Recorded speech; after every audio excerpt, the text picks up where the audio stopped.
Hi everyone, how are you? Hope you all are doing very well. I am also well, and today I am going to discuss on subject that is law. Because बहुत दिनों से मुझे आ रही थी comments में कि law पे आप बनाइए। ऑलरेडी मैंने लॉ पे एक वीडियो बना रखा है, लेकिन फिर भी मैंने सोचा कि चलो एक और वीडियो बना लेते हैं। तो आज मैं डिस्कस करूंगा कि सबसे जो टफेस्ट होता है थियोरी को लेके लॉ सब्जेक्ट, उसका कैसे करना चाहिए हमें प्रिपरेशन। और खासकर ये वीडियो जो है वो सेल्फ स्टडी वालों के लिए ज्यादा इंपॉर्टेंट है। बाकी अगर आप कोचिंग ले रहे हो तो वो भी देख सकते हो, रेफर कर सकते हो। तो मैं बताऊंगा कि मैंने कैसे पढ़ाई की सेल्फ स्टडी के थ्रू और कैसे मुझे मिला एग्जाम्शन इन लॉ। ठीक है, तो आप बने रहिए। और वीडियो अगर आपको अच्छी लगे तो जरूर लाइक कीजिएगा और सब्सक्राइब कीजिएगा हमारे चैनल को अगर आपने सब्सक्राइब नहीं किया है तो, और शेयर तो जरूर करना है अपने दोस्तों के साथ। ठीक है, तो चलिए स्टार्ट करते हैं कि लॉ की प्रिपरेशन कैसे किया जाए। तो सबसे पहले मैं बता दूं कि लॉ जो है सबको पता है कि थियोरेटिकल सब्जेक्ट है, तो बहुत लोगों के दिमाग में ऐसा होता है इसे रटना जरूरी है। तो बिल्कुल भी इसे रटना जरूरी नहीं है। रटोगे आप तो ही दिक्कत होती है। क्यों?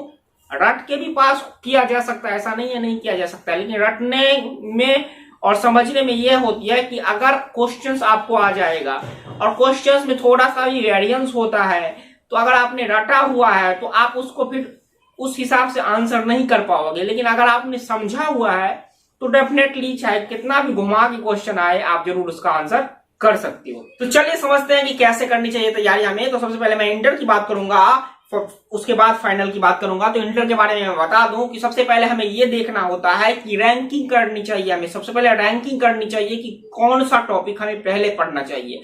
ये मैं अपने हिसाब से बता रहा हूं, अगर आप थोड़ा सा कुछ और एनालिसिस किए हो तो उस हिसाब से भी आप जा सकते हो।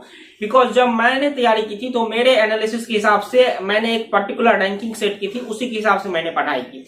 तो सबसे पहले आ जाते हैं, तो लॉ जो है वो 4 सेक्शन में बटा हुआ है। अगर आप इंटरमीडिएट की बात करोगे तो 4 सेक्शन में बटा हुआ है। सेक्शन ए में जो है वो contract, sale of good act, ये सारी चीजें हैं, नेगोशिएबल इंस्ट्रूमेंट एक्ट्स हैं। सेक्शन बी में जो है वो फैक्ट्रीज से रिलेटेड है, payment of bonus act, wages act, factories act, ये सारी चीजें हैं। थर्ड जो सी सेक्शन है वो कंपनीज को डेडिकेटेड है, कंपनीज एक्ट है। और फोर्थ एथिक्स है। तो मेरे हिसाब से जो सबसे पहले आपकी रैंकिंग करनी चाहिए वो करनी चाहिए कॉन्ट्रैक्ट एक्ट की, यानी सेक्शन ए में आपको जाना चाहिए, क्योंकि आपने कॉन्ट्रैक्ट एक्ट जो है वो फाउंडेशन में ऑलरेडी पढ़ रखा है। तो उससे आपका क्या होगा कि पढ़ा हुआ चीज जो दोबारा आप पढ़ोगे तो जल्दी थोड़ी सी अंडरस्टैंडिंग आपको होगी। तो सबसे पहले तो हम इसको पढ़ेंगे, कैसे पढ़ेंगे उसके बारे में हम डिस्कस करेंगे। पहले हम अभी रैंकिंग कर रहे हैं। तो सबसे पहले कॉन्ट्रैक्ट और सेल ऑफ गुड्स एक्ट को पहले आपको प्रायोरिटी देनी है। साथ ही अगर निगोशिएबल को आप ले सकते हो तो ले लेना, और भी बेटर होगा, नहीं तो 2 को तो कम से कम पहले आप प्रायोरिटी दो। ठीक है, तो सबसे पहले हम ये याद रखेंगे कि कॉन्ट्रैक्ट एक्ट और सेल ऑफ गुड्स एक्ट, अगर टाइम है तो निगोशिएबल इंस्ट्रूमेंट एक्ट, तो ये आप पहले करना है। उसके बाद आपको जंप करना है एथिक्स पे। या बिल्कुल सही आपने सुना है। क्यों? क्योंकि एथिक्स भी आपने फाउंडेशन में पढ़ रखा है और 10 पेज का भी नहीं है ये टॉपिक, अगर आप गौर से देखोगे। और इसमें से डायरेक्ट क्वेश्चन आते हैं, इसमें से कोई जो है वो केस स्टडीज नहीं आते, तो डायरेक्ट क्वेश्चन आएंगे आपको। तो इसीलिए आपको एथिक्स पे भी ध्यान देना है। तो ये 2 टॉपिक आप पहले करो, 2 या 3 टॉपिक, उसके बाद एथिक्स कर लो। ठीक है, ये सेकंड प्रायोरिटी होगी। थर्ड पे हम जाएंगे कंपनीज एक्ट पे। क्यों? क्योंकि कंपनीज एक्ट हाँ थोड़ा सा लगता है वास्ट, लेकिन हम उसको स्किप नहीं कर सकते हैं।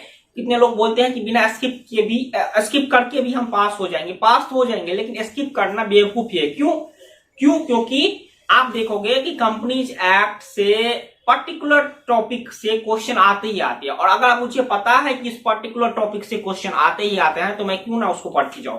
तो सबसे पहले आपको फोकस करना है कंपनीज एक्ट में इनकॉर्पोरेशन से रिलेटेड जो ही इंफॉर्मेशन दी गई है। तो इनकॉर्पोरेशन से रिलेटेड में जैसे याद आता है कि पहले तो डेफिनेशंस दिए गए हैं, तो उसको जरूर रट ले, क्योंकि वो डायरेक्ट क्वेश्चन आ जाते हैं। 1% company, section 8 company, government company, इसके बारे में आपको जरूर जानकारी होनी चाहिए। उसके बाद कुछ फॉर्मेशन के डेफिनेशंस हैं, कुछ फॉर्मेशन के टर्म्स हैं, जैसे कि मेमोरेंडम क्या होता है, आर्टिकल ऑफ एसोसिएशन क्या होता है। तो ये सारे पॉइंट जो स्टार्टिंग के है उसको आपको जरूर रीड करना है, क्योंकि बेसिक आपको आने चाहिए और उसी के क्वेश्चन आते हैं। सेकेंड क्या है सबसे इंपॉर्टेंट कंपनीज एक्ट में, उसको बोलते हैं डायरेक्टर्स। बिल्कुल आपने सही सुना, बहुत ही छोटा टॉपिक आपको दिखने में मिलेगा, लेकिन उसमें बहुत सारे टॉपिक कवर हो जाते हैं। तो डायरेक्टर्स में जैसे उसके डिस्क्वालिफिकेशन पे क्वेश्चन आ जाते हैं, उसके अपॉइंटमेंट पे क्वेश्चन आ जाते हैं, क्वालिफिकेशन जो कि डिस्क्वालिफिकेशन का उल्टा हो गया उस पे क्वेश्चन आ जाते हैं। तो डायरेक्टर से तो जरूर क्वेश्चन आते हैं और 16 से 20 मार्क के क्वेश्चन डायरेक्टर से ही आ जाते हैं, आप गौर से देखोगे तो डायरेक्टर तो आपको जरूर करना है। तो मैंने क्या बताया, contract act, sale of good act, negotiable करना है कर लो, नहीं तो छोड़ दो। फिर एथिक्स, फिर कंपनीज में इनकॉर्पोरेशन पे आपको आना है, इनकॉर्पोरेशन यानी डेफिनेशंस को, और जैसे कुछ मेमोरेंडम से रिलेटेड क्वेश्चन है उसको ध्यान में आपको रखना है। उसके बाद आपको डायरेक्टर्स पे आ जाना है, डायरेक्टर्स को पूरा अच्छे से कवर कर लेना है। तो ये 4-5 चीजें आपने कर ली ना, 60 मार्क आपके पक्के हैं यदि आपने सही से कर लिया है, सही बोल रहा हूं मैं। इसके बाद अगर आपके पास समय है, और जरूर समय बचेगा, तो आपको क्या करना है, इंडस्ट्रियल जो लॉ है जैसे कि फैक्ट्रीज एक्ट हो गए, वेजेस एक्ट हो गए, बोनस एक्ट हो गए, तो इसमें से आपको थोड़ा सा एनालिसिस करना है कि आप 3-4 अटेम्प्ट प्रीवियस में जाओगे और देखोगे उसमें किस तरीके के टॉपिक से ज्यादा क्वेश्चन आ रहे हैं। जैसे कि मेरे टाइम में जो था वो फैक्ट्रीज एक्ट से जरूर आ जाते थे, एक ना एक अटेम्प्ट के बाद दूसरे में जरूर आता ही आता था। उस पैटर्न को आपको समझ के इसमें से 2-3 टॉपिक लेना है। मेरे हिसाब से जो टॉपिक इंपोर्टेंट है वो है factories act, bonus act, wages act, ये और ईएसआई वाला एक है, ये सारे इंपोर्टेंट टॉपिक्स हैं, तो इसको आप जरूर कवर करें। लेकिन आप एक बार एनालिसिस जरूर करें, प्रीवियस ईयर के क्वेश्चंस को आप देखिए और किस तरीके के टॉपिक से ज्यादा क्वेश्चन आ रहे हैं, या किस तरीके का टॉपिक से क्वेश्चन अभी तक 3-4 अटेम्प्ट में नहीं आए, तो उसकी भी प्रोबेबिलिटी होती है कि वो क्वेश्चन दोबारा आ सकते हैं, तो उस पर भी आपको जरूर फोकस करना है। तो ये हमारी रैंकिंग हो गई। अब सबसे मेन इंपॉर्टेंट चीज कि इस थियरी सब्जेक्ट को हम कैसे पढ़े, तो उसके लिए मैं बताता हूं सबसे यूनिक तरीका जो है और सबसे आसान तरीका जो है वो है कि आप किसी दूसरे बुक को कभी रेफर मत करें। आप अपने स्टडी मटेरियल जो हमारा है, इंस्टीट्यूट का स्टडी मटेरियल है, उसको ही रेफर करना है आपको। और उसका सबसे आरामदायक तरीका ये है कि आप जो जो टॉपिक मैंने बताया है उसमें थोड़ा सा आगे पीछे आप कर सकते हो अपने हिसाब से। उस टॉपिक को आपको स्टडी यानी रीड करना चालू कर देना है, रीडिंग आपको करनी है, रीडिंग आप करती जाओ। और आपके हाथ में होनी चाहिए एक पेंसिल या फिर हाइलाइटर, उससे आप बुलेट वर्ड, बुलेट लाइन को अंडरलाइन करते जाओ। पहली रीडिंग की मैं बात करूं, पहली रीडिंग आपको करना है, एक एक टॉपिक उठा लिया, उसको रीडिंग करते रहना, जितना भी आप रीडिंग कर सको, और उसको अंडरलाइन करते जाना है। एक बार आपको रीड करना है, ठीक है। ये जब आपने कर लिया हर एक टॉपिक को, 5-6 टॉपिक जो इंपोर्टेंट है उसको तो कम से कम करना है, उसको जब आपने कर लिया फिर दूसरे टाइम आपको भी हाईलाइटेड वाले को ही देखना है। उस टाइम क्या होगा, आपके टाइमिंग बहुत ही कम लगेंगी और आपको ये सारी चीजें इस तरीके से मतलब क्या बोल सकते हैं, मैनेज करना है, इस तरीके से मैनेज करना है कि कम से कम आप 5 से 6 बार इसको पढ़ सको। मतलब समझ रहे हो ना, यानी पहले बार हम पढ़ेंगे अंडरलाइन भी करेंगे तो हमारे पास टाइम ज्यादा लगेगा, लेकिन दूसरी बार हमें अंडरलाइन वाला इस तरीके से करना था, अंडरलाइन वाला पढ़ ले हम तो हमें समझ में आ जाए, तो उस अंडरलाइन वाले को पढ़ने में उससे कम टाइम लगेगा। तीसरी बार जब हम पढ़ेंगे तो और कम टाइम लगेगा क्योंकि हमने ऑलरेडी समझा हुआ है सब कुछ। चौथी बार पढ़ेंगे और कम टाइम लगेगा, तो उस हिसाब से आपको मैनेज करना है। 5 से 6 बार मिनिमम आपको ये पढ़ना है। और इसके लिए भी मैंने टाइमिंग भी बता रखी है अपने प्रीवियस वीडियो में, और इसमें भी बता रहा हूं कि कभी भी लॉ को ना रेगुलर बेसिस पे आप रखो। जैसे कितने बच्चों को होता है कि एक बुक अभी 7 दिन पढ़ेंगे, उसके बाद दूसरी बुक पढ़ेंगे, या फिर 2 बुक आज कंटिन्यूअस पढ़ेंगे, फिर दूसरी बुक पढ़ेंगे। ऐसा नहीं करना, ऐसा भी करो, अपना करो, जो भी करो, लेकिन लॉ को तो परमानेंट रखो। 2 घंटे लॉ के लिए डेली आप दे दो, 2 घंटे डेली लॉ पढ़ना है आपको, चाहे कुछ भी हो जाए। 2 घंटे सुबह ले लो या शाम ले लो, टाइमिंग का अपने हिसाब से देख लो, लेकिन 2 घंटे हमें रोज पढ़ना है। और उस 2 घंटे में रीडिंग करना जो मैंने बताया, आप 5 से 6 बार करो रीडिंग। आप उसके बाद मुझे बताना अगर आपको लगेगा कि मुझे रटने की जरूरत है। अब मेन इंपॉर्टेंट बात क्या आती है कि क्या इतने से हो जाएगा? नहीं, इतने से बिल्कुल भी आपका नहीं होने वाला है। आपको करना क्या है, जब ये 5-6 बार आपने रीडिंग कर ली या उससे ज्यादा भी आप कर पाए तो कर लो, और एग्जामिनेशन का करीब 2 महीने बचा होना चाहिए, तो उस टाइम आपको क्या करना है कि कॉपी पे क्वेश्चंस मार्क करने हैं और क्वेश्चंस के आंसर लिखने हैं। पहली बार अगर नहीं बिना देखे लिखा जाता है तो देख के लिखिए, दूसरी बार कोशिश करिए बिना देख के क्वेश्चन का आंसर करने का, और एनालाइज कीजिए कि जो बुक में लिखा हुआ है और जो आपने लिखा हुआ है उसमें क्या डिफरेंसेस आ रहे हैं, उसको आपको फील करना है। और ये राइटिंग वाला जो स्किल मैं बता रहा हूं इसको भी आपको कम से कम 3 से 4 बार जरूर करना है। तो कैसे हम करेंगे, तो सबसे आसान तरीका आज के डेट में क्या है कि स्कैनर है, स्कैनर आप ले लो, वो बहुत ही बेनिफिशियल होता है, क्योंकि उसमें प्रीवियस अटेम्प्ट के क्वेश्चंस दिए होते हैं। तो आप उसी क्वेश्चंस को प्रैक्टिस करोगे तो मान लो 30% क्वेश्चन तो जरूर रिपीट होते हैं। अगर आपने 7-8 अटेम्प्ट के क्वेश्चन कर लिए तो 40% तक रिपीटेड क्वेश्चन आपको मिल जाएंगे, मैं ये गारंटी दे सकता हूं आपको। और नहीं भी मिले तब भी आपको आइडिया लग जाता है कि किस तरीके के क्वेश्चन आते हैं एग्जामिनेशन में, और उसी क्वेश्चन को आपको लिखते रहना है। आप जितनी बार लिखोगे ना उतना आपका कॉन्फिडेंस अंदर से बिल्ड होगा, आप देखना।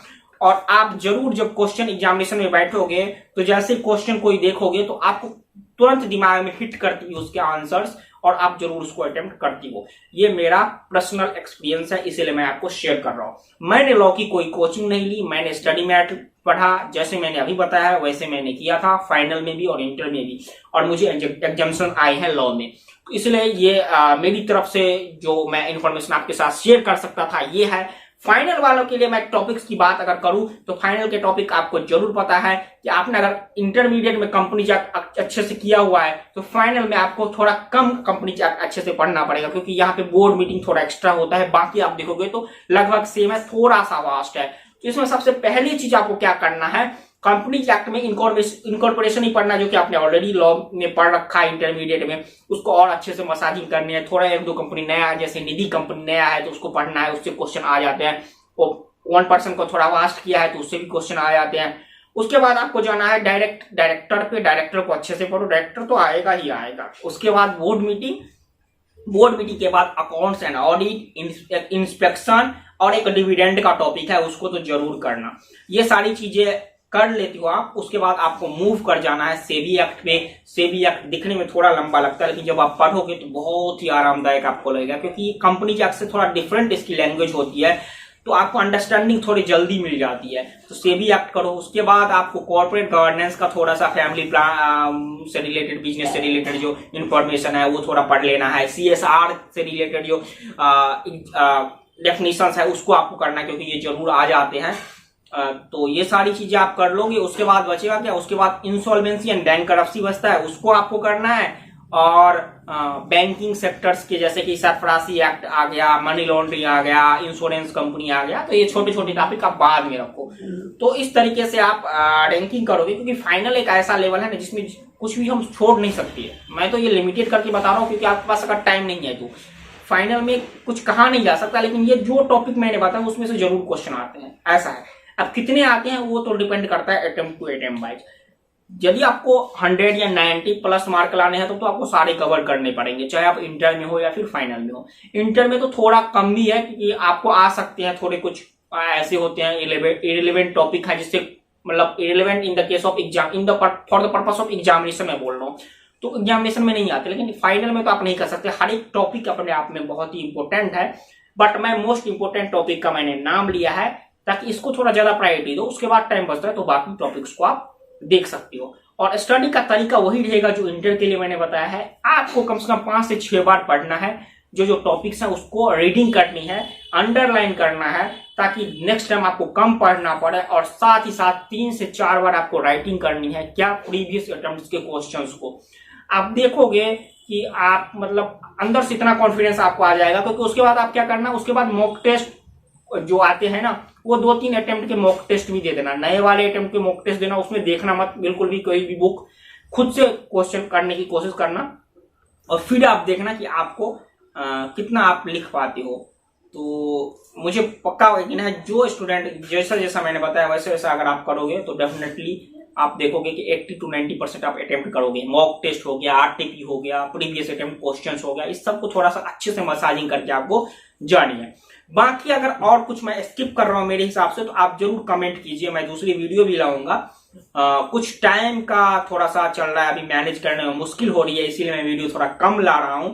लेकिन जरूर अगर कुछ छूट भी रहा है तो आप जरूर बोले, कोई टॉपिक अगर छूट रही है तो उसके बारे में मुझे इन्फॉर्मेशन दे, तो मैं उस टॉपिक्स को जरूर कवर करूंगा। ओके, और बाकी रिजल्ट्स के लिए मैं बता दूं कि इस वीक नहीं आ पाई, मुझे लग रहा है अगले वीक में भी आ जाए, लेकिन बोला गया है कि सितंबर तक आ जाएगी, तो देखते हैं, वेट करते हैं क्या कर सकते हैं। All the best for your upcoming examination. Results के लिए भी ऑल द बेस्ट, और जिनका एग्जामिनेशन है उनके लिए भी ऑल द बेस्ट। तैयारी अच्छे से आप लोग करिए। ओके, और अगर वीडियो अच्छी लगे तो लाइक कीजिए, सब्सक्राइब कीजिए हमारे चैनल को, और शेयर करना बिल्कुल भी मत भूलिए। Okay, thank you so much.